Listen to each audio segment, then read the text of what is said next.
내향적인 분들, 집에 있길 좋아하는 분들은 덜 행복한 건가? 이런 질문을 또 저희가 이제 드리는 거죠. 그래서 평균적으로. 그래서 네. 내향적인 사람은 사실은 외향적인 사람이랑 똑같아요. 그래서 내향적인 사람은 혼자서 뭐 거울 앞에서 시집 읽을 때 제일 행복하다. 전혀 그렇지 않아요. 최근 연구를 보면 흥미롭게도 나 혼자 할 때 있는 즐거움이 누구와 할 때 뭔가 증가하는 폭의 정도가 내향적인 사람일수록 더 커요. 누구랑 뭘 할 때. 다시 말하면 어쩌면 외향적인 사람보다 사람이랑 뭔가 즐거움을 교류하는 것을 더 뭐랄까 만끽하는 거는 내향적인 사람. 근데 이게 특이하네. 왜냐면 또 요즘 그런 얘기 하시는 분들 많잖아요. 난 혼자 있을 때가 제일 좋아. 혼자 있을 때가 제일 행복해. 아무것도 신경 안 써도 되잖아. 예를 들면 이런 얘기 좀 많이 하시거든요.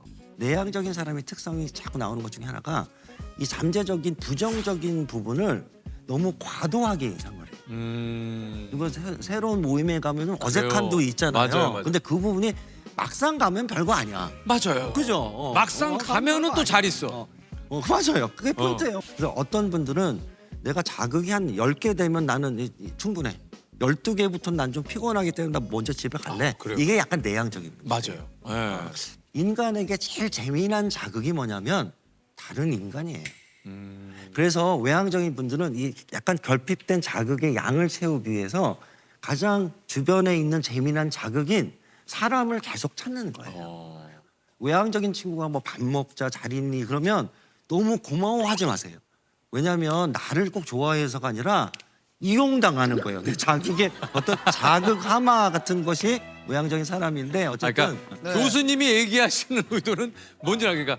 이용이라는 표현이 좀 자극적으로 좀 들리긴 하지만, 그러니까 그만큼 그 사람도 그 사람입니다만 네. 내가 어떤 요 하는 데 있어서 네. 그 사람과의 어떤 요 시간이 좀 필요할 때도 있다. 맞습니다. 이게 이제 매년 유엔에서 발표하는 세계 행복 보고서라는 게 있어요. 올해 143개국 국가 중에 핀란드가 7년 연속 1위, 2위는 덴마크고 3위가 아이슬란드. 한국은 52위를 기록을 했다고 하는데 왜일까요? 이렇게 그 핀란드 국민 여러분들이 이렇게 느끼는 행복감이 높은 이유가. 이 지금 말씀하신 핀란드나 덴마크나 이런 국가들이 스칸디나비아 북쪽 국가들이잖아요. 가장 두드러지게 나타나는 것 특성 중에 하나가 이런 국가들이 전 세계에서 가장 개인주의적인 철학이 어떤 강한 나라예요.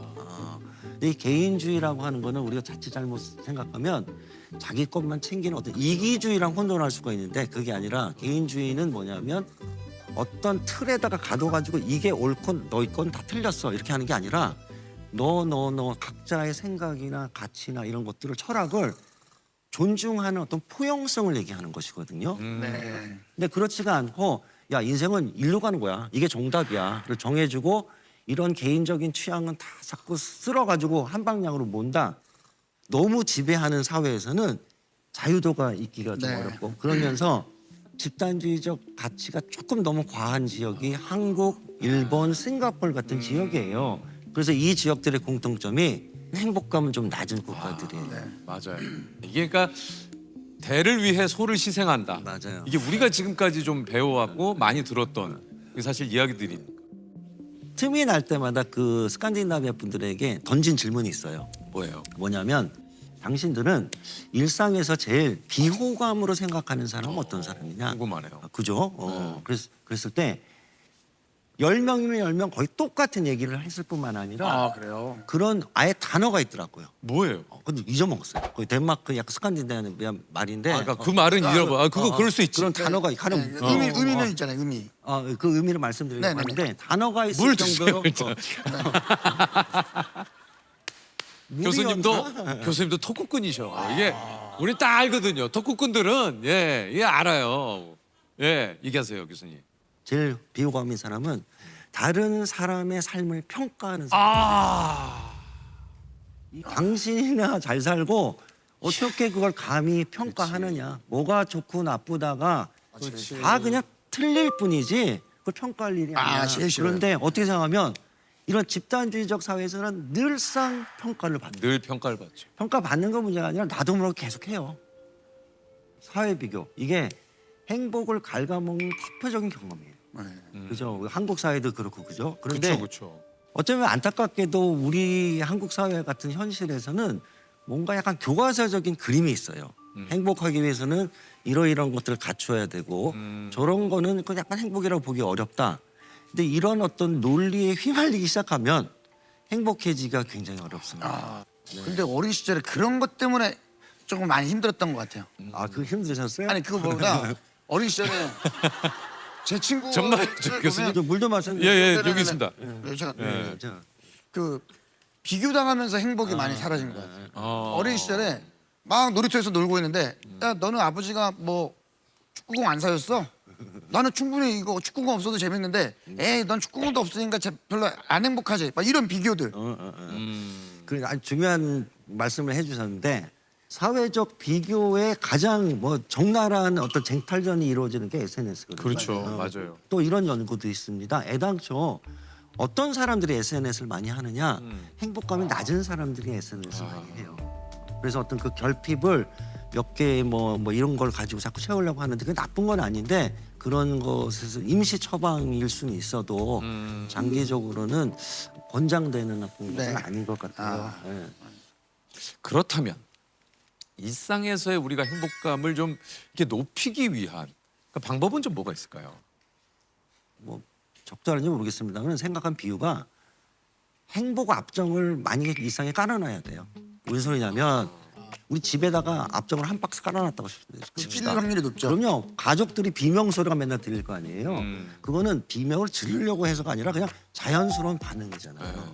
그랬을 때 비명이 아니라 어떤 즐거움을 유발하는 앞정과 같은 것들을 많이 발견을 해서 일상에 깔아놓는 게 굉장히 중요해요.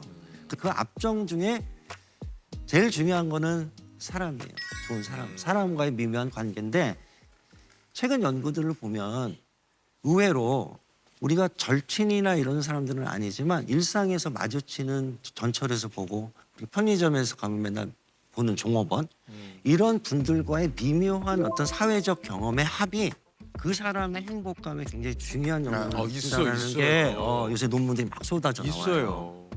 제가 되게 인상적인 기억이 하나 있습니다. 이런 맥락에서 그게 뭐냐면 출근을 하는데 아침에 엘리베이터를 딱 열었는데 갑자기 사과 박스가 있고 거기 감자가 가득해요. 네. 그럼 뭔가 싶어가지고 봤더니 메모가 있어요. 네, 근데 어떤 분이 제가 감자 농사를 짓는데 이번에 감자가 맛있게 됐대. 그래가지고 감자 필요하신 분 가져가세요. 야. 친절하게 비닐봉투까지 이렇게 있어요. 그래서 너무 재밌다. 그럼 출근을 했어요. 저녁에 왔는데 이제 그 장면이 잊혀지지가 않는데 박스가 아직 있어. 근데 감자는 다 없어지고 그 안에 온갖 과일 이런 게 아하. 채워져 있어요. 사과도 있고 뭐 그렇고 저도 그래. 야, 뭐 하고 싶다 그랬고 없어가지고 저는 커피를 갖다 놔놨는데 어쨌든 감사합니다. 행복이죠. 이런 것을 위해서는 서로 각자의 역할이 좀 있고 그걸 약간 좀 멋진 사회를 만드는데 각자 할 일이 좀 있다고 생각을 합니다. 그러니까 진짜 일상에서 스스로 먼저 베푸는 어떤 친절, 네. 스스로 먼저 건네는 인사, 네. 그리고 상대방의 그것에 대한 반응, 네. 이런 것들로 내 일상을 행복으로 채워간다는 의미인 거죠. 이런 일상에 우리가 행복을 찾는 경험들이 정말 중요한 것 같습니다.